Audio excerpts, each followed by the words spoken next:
Hello guys, good morning. कैसे हैं आप सब लोग? Hope so you are very well. तो गाइस, हमारा चल रहा था स्लोप डिफ्लेक्शन मेथड, और स्लोप डिफ्लेक्शन मेथड के अंदर हमने इसका केस नंबर 1 डिस्कस कर लिया था। और केस नंबर 1 जो था हमारा, वो था when both ends are fixed. अगर हमारे दोनों एंड्स फिक्स्ड होंगे तो कैसे हम स्लोप डिफ्लेक्शन मेथड का यूज करके उसका बीएमडी ड्रॉ करेंगे। ठीक है, तो वो हमने लास्ट क्लास में डिस्कस कर लिया था। अगर आपने उसको नहीं देखा है तो डिस्क्रिप्शन में उसकी लिंक दे दूंगा, आप प्लीज उसको जाके देख लीजिए। आज हम बात करते हैं स्लोप डिफ्लेक्शन मेथड का केस नंबर 2, और केस नंबर 2 है हमारा when both ends are hinge. अगर किसी भी बीम के अंदर दोनों एंड्स हिंज होंगे तो कैसे हम स्लोप डिफ्लेक्शन मेथड का यूज करके इसका बीएमडी ड्रॉ करेंगे। ठीक है, तो प्रॉब्लम आपके सामने गिवन है। एक कंटिन्यूस बीम एबीसी है जिसका एबी का स्पान जो है वो हमारा 5 मीटर है और बीसी का स्पान भी हमारा 5 मीटर है। एबी बीम के अंदर लेफ्ट एंड से 3 मीटर के डिस्टेंस पर एक पॉइंट लोड एक्ट हो रहा है। वहीं बीसी की अगर हम बात करें तो बीसी के अंदर सेंटर पे एक पॉइंट लोड एक्ट हो रहा है 8 किलोन्यूटन का। ठीक है, तो ये आपको एग्जाम के अंदर क्वेश्चन की फॉर्म में भी दे सकता है, एक continuous beam ABC as shown figure, और कई बार वो खुद भी ड्रॉ करवा लेता है। अगर वो ड्रॉ भी करवा लेगा तो कोई मुश्किल नहीं है, सिंपल उसके लैंग्वेज होगी। तो हमें एक कंटिन्यूस बीम एबीसी दे रखी है जिसमें point load and eccentric load हमें गिवन है, और हमें बोला है कि स्लोप डिफ्लेक्शन मेथड का यूज करके इसका हमें बीएमडी ड्रॉ करना है। वेल, तो स्लोप डिफ्लेक्शन मेथड का यूज करके बीएमडी को ड्रॉ कैसे करते हैं उसकी मैंने कुछ 5 स्टेप्स आपको लास्ट क्लास में डिस्कस की थी। ठीक है, तो वही 5 स्टेप्स इसमें भी हम अप्लाई करेंगे और बीएमडी को ड्रॉ करेंगे। तो वो जो 5 स्टेप्स थी वो कौन कौन सी थी, जैसे तो मैं आपको ऑलरेडी बता चुका हूं प्रीवियस लेक्चर के अंदर, फिर भी एक बार फिर से क्विकली रिवाइज करा देता हूं। फर्स्ट स्टेप के अंदर हमने निकाला था calculate the fixed end moment. Step number 2 के अंदर हमने applying the slope deflection equation for various member के लिए इक्वेशंस को अप्लाई की थी। थर्ड स्टेप्स के अंदर हमने अननोन्स को फाइंड आउट किया था, जो इक्वेशंस में अननोन थे उनको फाइंड आउट किया था स्टेप नंबर 3 के अंदर। और स्टेप 4 के अंदर हमने क्या किया था, उन अननोन्स की वैल्यू को हमने इक्वेशन में पुट किया और हमारा एंड मोमेंट आ गया था। और जैसे ही हमारा एंड मोमेंट आया उससे हमने फाइनली बीएमडी को ड्रॉ कर लिया था। ठीक है, तो वही 5 स्टेप इसमें भी हम अप्लाई करेंगे। तो स्टेप नंबर 1 मैंने यहाँ पर ऑलरेडी मेंशन कर दी है, calculate the fixed end moment. और फिक्स्ड एंड मोमेंट के मैंने आपको ऑलरेडी फॉर्मूलेस बता चुका हूं कि क्या होते हैं। जैसे अगर हम बात करें एबी बीम के लिए फिक्स्ड एंड मोमेंट का फॉर्मूला मैंने आपको बताया था, बट अभी आपके मन में ये आ रहा होगा, सर ये तो इसके एंड तो हमारे हिंज है, सिंपली सपोर्टेड एंड है, फिर हम फिक्स्ड एंड मोमेंट क्यों निकाल रहे हैं। ठीक है, तो देखो इसका रीजन ये है, जो स्लोप डिफ्लेक्शन मेथड है उसमें हम एक अजम्पशंस लेके चलते हैं, और उस अजम्पशंस में ये मेंशन किया हुआ है स्टार्टिंग के अंदर ही, चाहे आपके एंड्स फिक्स्ड हो या आपके एंड हिंज हो, आपको पहली स्टेप्स में ये मानना है कि आपके एंड्स क्या है, फिक्स्ड है। ठीक है, और उसके लिए हमें निकालना है calculate the fixed end moment. तो ये आप मन में एकदम क्लियर रखो, चाहे आपका एंड फिक्स्ड है चाहे आपका एंड हिंज है, आपको पहले स्टेप में ये फिक्स्ड एंड मोमेंट निकालना ही पड़ेगा, क्योंकि उसकी एजम्पशंस में ही मेंशन कर रखा है सपोर्ट को ऐसा भी हो, चाहे वो फिक्स्ड हो, चाहे वो हिंज हो, चाहे वो रोलर हो, आपको फिक्स्ड एंड मोमेंट निकालना पड़ेगा, ये एजम्पशन में मेंशन है। तो पहली स्टेप के अंदर हमने लिखा calculate the fixed end moment. अगर एबी बीम की हम बात करें तो एबी बीम के अंदर लोडिंग जो है हमारी सेंट्रिक है, और मैंने आपको सेंट्रिक लोडिंग के लिए बताया था फिक्स्ड एंड मोमेंट का जो फॉर्मूला होता है MFAB equal to minus WAB² ठीक है, ये ऑलरेडी मैं आपको प्रीवियस लेक्चर में बता चुका हूं। सिंपली हमने यहाँ पर लोड की वैल्यू को पुट की 5, डिस्टेंस 3 मीटर हमने रख दिया, इसको हम बोलते हैं A और इसको हम बोलते हैं B, और B की वैल्यू है हमारी 2, तो 2 का स्क्वायर डिवाइडेड बाय L का स्क्वायर। L हो जाएगा एबी बीम के लिए 5, तो 5 का स्क्वायर, इसको आप सिंप्लीफाई कर लेना और आपका आ जाएगा 2.4 किलोमीटर मीटर। सिमिलरली अगर हम बीए मेंबर की बात करें तो बीए मेंबर के लिए फॉर्मूला होता है WA²B/L²। जो भी हमें वैल्यूज दे रखी है इसको हम पुट कर देंगे और हमारे पास MFBA की वैल्यू आ जाएगी। देखो कई बुक्स के अंदर ये जो हमारा फिक्स्ड एंड मोमेंट होता है इसको इस तरह से भी वो मेंशन करता है, MFAB भी बोल सकता है, MRAB भी बोल सकता है। अगर आप बीसी पुणे में से पढ़ते हो तो वहां आपको फिक्स्ड एंड मोमेंट MFAB नजर आएगा। वहीं अगर आप रामानुजम का यूज करते हो या कोई दूसरी बुक का यूज करते हो तो हो सकता है आपको वहां पर एम आर ए बी मिल जाए, तो एम आर ए बी और M F A B that is fixed end moment. ठीक है, इसी तरह से अगर हम बात करें बीसी के लिए, तो बीसी के लिए हमारा हो जाएगा M F B C equal to, देखो सेंटर पे लोड है और सेंटर पे लोड है तो फिक्स्ड एंड मोमेंट मैंने आपको बताया था क्या होता है, minus W L by 8। W की वैल्यू थी हमारे पास 8, एल हमारा हो गया 5 मीटर और डिवाइडेड बाय 8 से 8 हमारा कैंसिल, तो कितना आ गया -5 kilometre metre. Similarly M F C B भी हम निकाल देंगे तो आ जाएगा 5 किलोमीटर मीटर।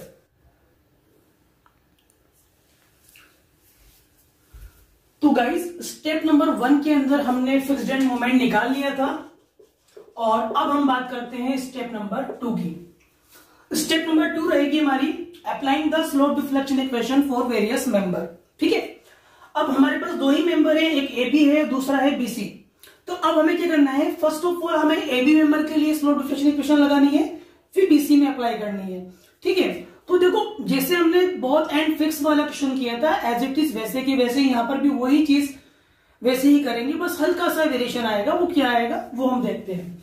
जैसे हम ए बी स्पान के लिए अगर हम स्लोप डिफ्लेक्शन इक्वेशन लगाए ए बी के लिए, ठीक है, तो फॉर्मूला क्या था हमारा, M A B equal to M F A B plus 2 E I upon L 2 theta A plus theta B minus 3 delta upon L.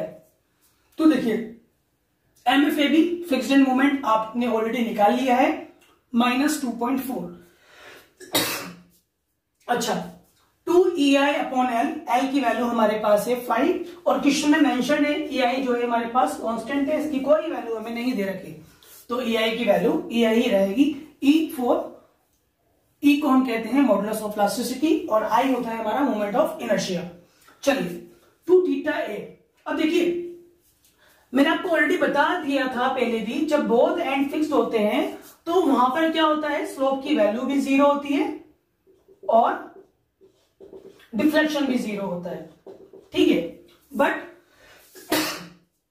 जो सिंपली सपोर्टेड एंड्स होते हैं वहां पर क्या होता है, सिंपली सपोर्टेड एंड्स के अंदर, सिंपली सपोर्टेड एंड्स की अगर हम बात करें तो वहां डिफ्लेक्शन की वैल्यू तो 0 होती है बट स्लोप 0 नहीं होता, ये मैंने आपको ऑलरेडी बता दिया था। तो देखो एबी बीम की हम बात करें तो एबी बीम के अंदर एक क्या है हमारा, सिंपली सपोर्टेड एंड, तो सिंपली सपोर्टेड एंड पर क्या होगा, सिंपली सपोर्टेड पर स्लोप की वैल्यू 0 नहीं होगी, बस यही फर्क है।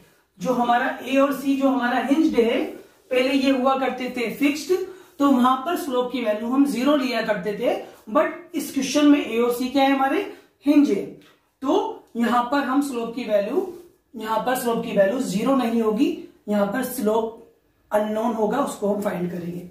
चलो तो हमने यहां पर कर दिया 2 theta A plus theta B और डेल्टा की वैल्यू को हम 0 मानते हैं, जब तक हमें कोई डिफ्लेक्शन नहीं दे रखा होता, जब तक वो ये नहीं कहता कि ये वाला पॉइंट आपका सिंक कर रहा है, तब तक एक्सटर्नल डिफ्लेक्शन को हमें 0 लेके चलना है। ओके, तो एम एफ ए बी की वैल्यू थी हमारे पास 2.4 minus 2.4 2 E I upon 5 2 theta A plus theta B. इसको थोड़ा सा सिंप्लीफाई यहां पर हमने कर दिया, तो इसको हम ऐसे भी बोल सकते हैं, कुछ नहीं किया हमने, 2 में 5 का डिवाइड कर दिया, तो क्या हो गया 0.4 E I 2 theta A plus theta B और माइनस 2.4 हम आगे ले गए। ओके, चलो जब तो जैसे हमने slope deflection equation AB member के लिए अप्लाई करी है, सेम एज इट इज वही स्लोप डिफ्लेक्शन इक्वेशन हम अप्लाई कर देंगे बीए मेंबर के लिए। तो बीए मेंबर के लिए फॉर्मूला हो जाएगा M F B A plus 2 E I upon L 2 theta B plus theta A minus 3 delta upon L, मतलब ए और बी आपस में इंटरचेंज हो जाएंगे और वहां पर भी यही होगा, डेल्टा की वैल्यू 0 हो जाएगी, थोड़ा सिंप्लीफाई करेंगे तो उसको हम ऐसे बोल सकते हैं। सेम जो हमने एबी मेंबर के लिए स्लोप डिफ्लेक्शन इक्वेशन अप्लाई किया, एज इट इज हम बीसी मेंबर के लिए भी स्लोप डिफ्लेक्शन इक्वेशन को अप्लाई कर देंगे। तो बीसी के लिए जब अप्लाई करोगे तो क्या हो जाएगा, M B C equal to M F B C plus 2 E I upon L 2 theta B plus theta C minus 3 delta upon L. ठीक है, तो एम एफ बी सी था -5 plus 2 E I upon 5 2 theta B plus theta C और delta external deflection value 0। Similarly MCB के लिए भी हम इस तरह से इक्वेशन को लिख देंगे। तो ये इक्वेशन एज इट इज वही हो गई जो हमने बोथ एंड फिक्स में किया था, फर्क सिर्फ इतना सा है, फिक्स्ड एंड में हमने ए थीटा ए और थीटा सी को 0 माना था क्योंकि वहां एंड फिक्स थे, लेकिन यहां पर हमने थीटा ए और थीटा सी को 0 नहीं लिया क्योंकि यहां एंड हिंज है, तो यहां पर 2 अननोन एक्स्ट्रा बढ़ गए। चलिए, तो गाइज स्टेप नंबर 2 और स्टेप नंबर 3 के बाद हमारी जो नेक्स्ट स्टेप है वो है using the equilibrium equation calculate the unknowns. हमें इक्विलिब्रियम इक्वेशन का यूज करके अननोन की वैल्यू निकालनी होगी। अननोन्स या तो हमारा थीटा की फॉर्म के अंदर होता है या फिर डेल्टा की फॉर्म के अंदर, ठीक है। अब यहां पर बोला है using the equilibrium equation. Equilibrium equation हम यहां पर कौन कौन सी यूज कर सकते हैं, मैंने आपको बताया था। इक्विलिब्रियम इक्वेशंस अननोन्स को निकालने के लिए सबसे पहले हम अप्लाई करेंगे जॉइंट इक्विलिब्रियम इक्वेशन, ठीक है।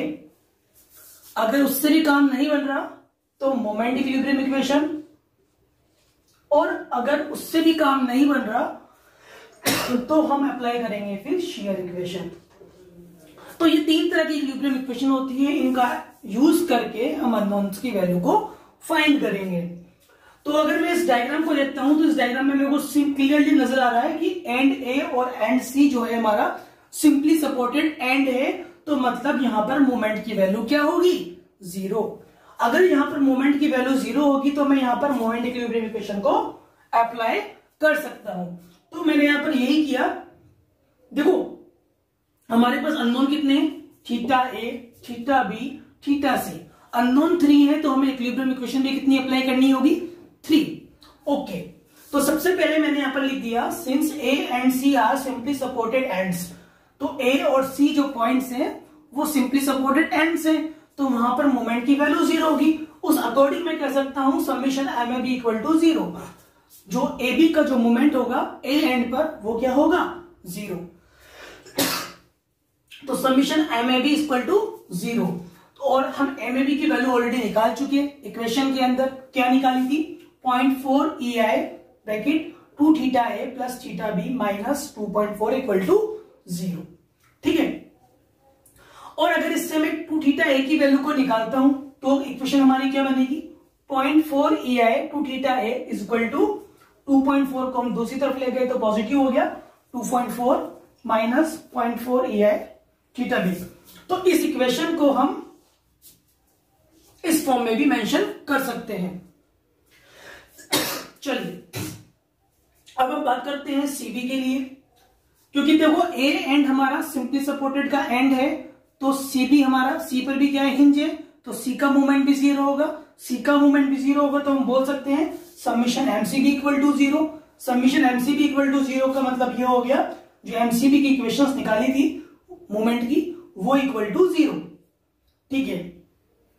इससे मैंने 2 थीटा ए की वैल्यू निकाली थी तो इससे मैं 2 थीटा सी की वैल्यू निकाल लेता हूं। ये मैं क्यों निकाल रहा हूं ये भी आपको विद इन 1 मिनट में पता लग जाएगा। तो अगर इससे मैं 2 थीटा सी की वैल्यू को निकालूं तो मैं इसको ऐसे भी कह सकता हूं ना, 0.4 E I 2 theta C equal to -5 minus 0.4 E I theta B. इसको मैंने इक्वेशन 5 कह दिया, इसको मैंने इक्वेशन 6 कह दिया, ठीक है। अननोन 3 थे तो इक्वेशन भी 3 चाहिए। 2 इक्वेशंस हम ऑलरेडी यूज कर चुके, तीसरी इक्वेशन हम क्या लें, ठीक है। अगर हम ज्वाइंट बी की बात करते हैं तो देखिए ज्वाइंट बी पर हम ज्वाइंट इक्विलिब्रियम इक्वेशन अप्लाई कर सकते हैं। तो ज्वाइंट बी पर हम ज्वाइंट इक्विलिब्रियम इक्वेशन अप्लाई कर देंगे तो क्या हो जाएगा, M B A plus M B C equal to 0। M B A की इक्वेशन को हमने यहां रख दिया 0.4 A I 2 theta B plus theta A plus 3.6, और एम बी सी की वैल्यू को हमने पुट कर दिया 0.4 E I 2 theta B plus theta C minus 5 equal to 0। अब हम क्या करेंगे, इसको थोड़ा सा मैंने यहां पर सिंप्लीफाई कर लिया। सिंप्लीफाई क्या किया मैंने, इस इक्वेशन को मैं इस इक्वेशन में मैंने 2 से मल्टीप्लाई कर दिया। अब आप सोचोगे भाई 2 से मल्टीप्लाई क्यों किया, ये कोई रटना नहीं है आपको, जस्ट 1 मिनट। जैसे ही आप इसको 2 से मल्टीप्लाई करोगे तो क्या हो जाएगा 0.4 ई आई, ठीक है, और 2 थीटा बी क्या हो जाएगा हमारा 4 थीटा बी, थीटा ए क्या हो जाएगा 2 थीटा ए, 3.6 क्या हो जाएगा 7.2, और इधर भी 2 थीटा बी क्या हो जाएगा 4 थीटा बी, थीटा सी क्या हो जाएगा 2 थीटा सी, और 5 क्या हो जाएगा 10। मतलब वो तरफ 2 से मल्टीप्लाई कर दिया। अब आपके मन में ये क्वेश्चन आएगा कि हमने 2 से मल्टीप्लाई क्यों किया, इक्वेशंस को कैलकुलेशंस को इजी बनाने के लिए। कैसे, देखो मैंने इस क्योंकि देखो मैंने यहां पर देखा, मुझे यहां पर मैंने इसकी वैल्यू जो निकाली थी थीटा ए की, वो 2 थीटा ए की फॉर्म में निकाली थी। इसी तरह से थीटा सी की जो मैंने इक्वेशन निकाली थी वो 2 थीटा सी की फॉर्म में निकाली थी। क्यों ना हम इस इक्वेशन के अंदर थीटा ए को 2 थीटा ए बना ले और थीटा सी को 2 थीटा सी बना ले, उससे क्या होगा, इनकी वैल्यूज को पुट करना इजी हो जाएगा। इसलिए मैंने इस इक्वेशन को 2 से मल्टीप्लाई किया था। आप चाहते तो विदाउट मल्टीप्लाई करके भी कर सकते थे, कोई दिक्कत नहीं है, ठीक है। तो 2 से मल्टीप्लाई करने से क्या हुआ, मल्टीप्लाई करने से ये हुआ, देखो अब मैं क्या कर रहा हूं, 4 थीटा भी यहां पर भी है, 4 थीटा भी यहां पर भी है, 4 और 4 कितना हो जाएगा 8 थीटा भी, ठीक है।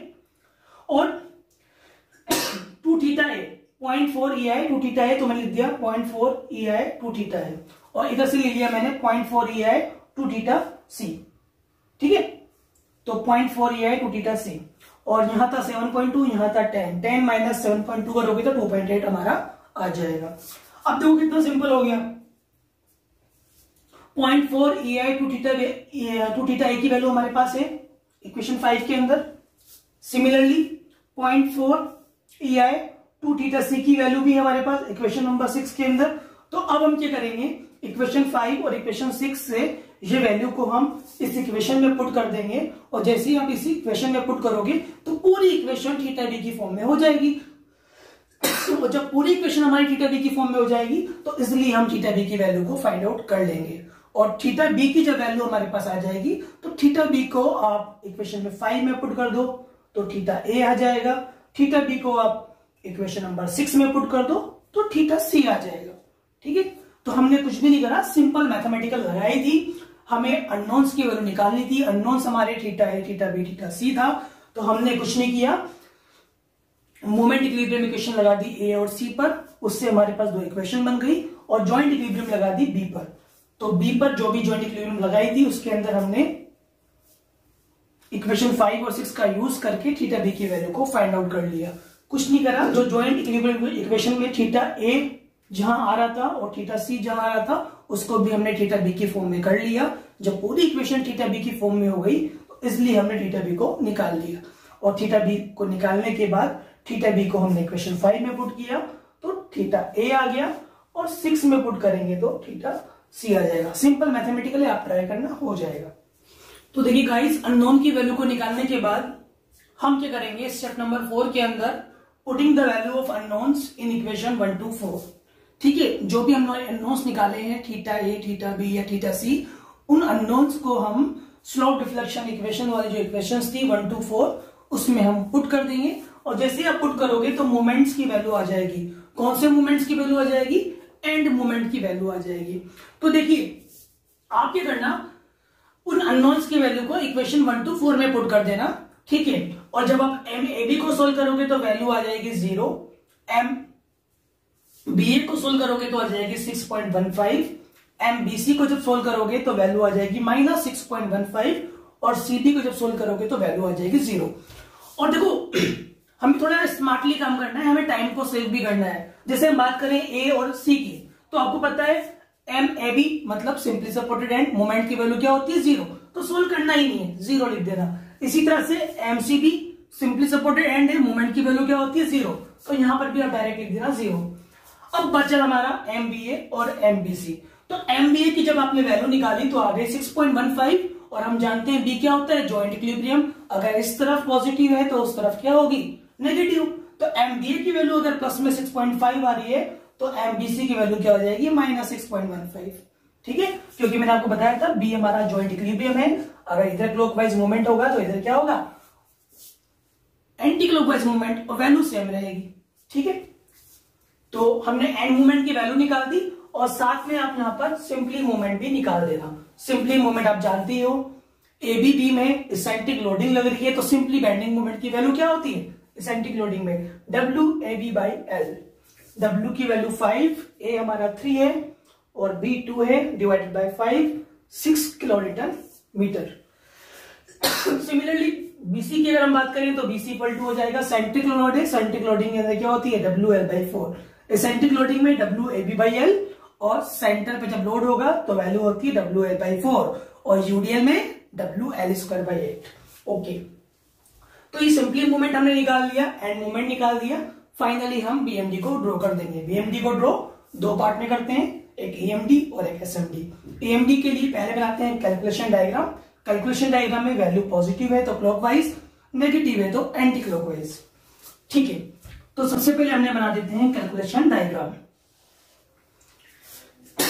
तो ये हमारा हो गया कैलकुलेशन डायग्राम। ये हमारा ए पॉइंट, ये हमारा बी और ये हमारा सी। तो देखो ए बी की हम बात करें तो एम ए बी की वैल्यू 0 है। ठीक है, तो यहां तो कोई हमारा साइन भी नहीं है, चलो 0 को भी हम छोड़ देते हैं। फिर हम बात करते हैं B A. M B A की वैल्यू क्या है, प्लस में है, तो प्लस का मतलब क्लॉकवाइज। तो एम बी ए 6.15। ठीक है, और एम बी सी की अगर हम बात करें तो बी सी की जो वैल्यू है माइनस, माइनस का मतलब एंटी क्लॉकवाइज, तो 6.15। और एम सी बी पर अगेन 0।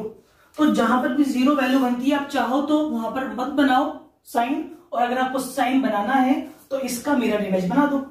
इसका मिरर इमेज कौन सा हो जाएगा, ये वाला, और इसका मिरर इमेज क्या हो जाएगा, ये वाला। नहीं बनाओगे तो चलेगा।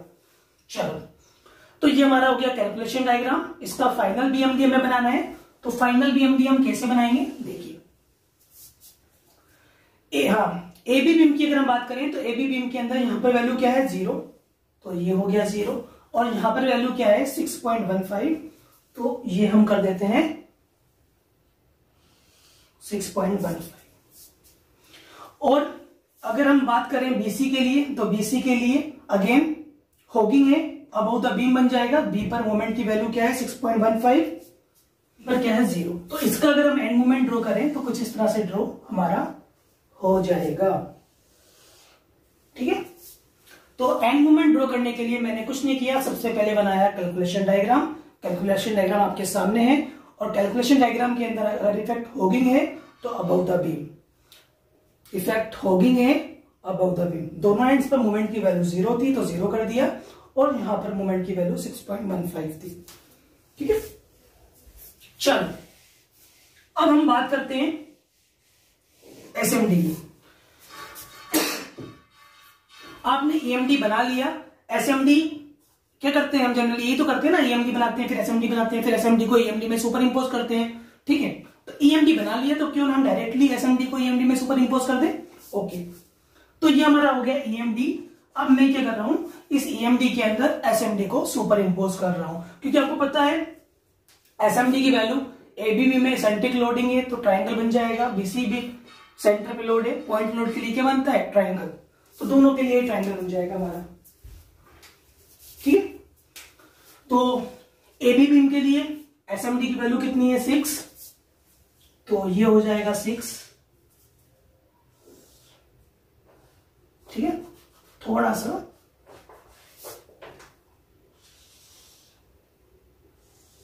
ओके।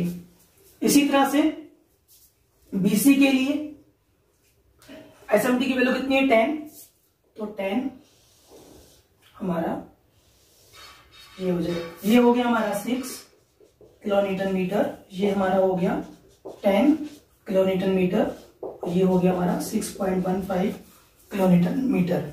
अब हम क्या करेंगे,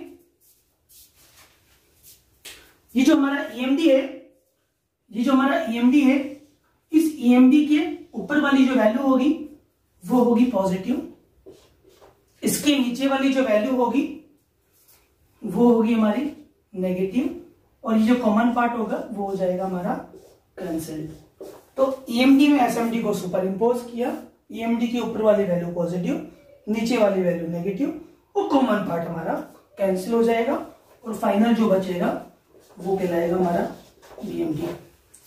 तो होप सो आपको ये लेक्चर पसंद आया होगा। अगर आपको लेक्चर पसंद आया तो प्लीज इसे लाइक कीजिए, शेयर कीजिए, कमेंट कीजिए, और हाँ मैं आपको यही कहना चाहूंगा जो न्यू यूजर्स हैं वो प्लीज इस प्रॉब्लम को देखने से पहले, मैंने इससे पहले 2 प्रॉब्लम और बनाई है।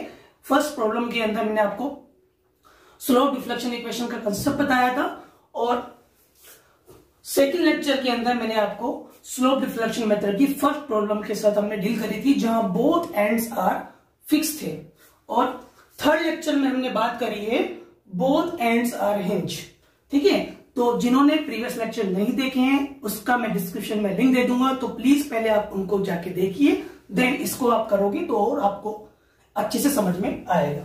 Thank you so much for watching this video.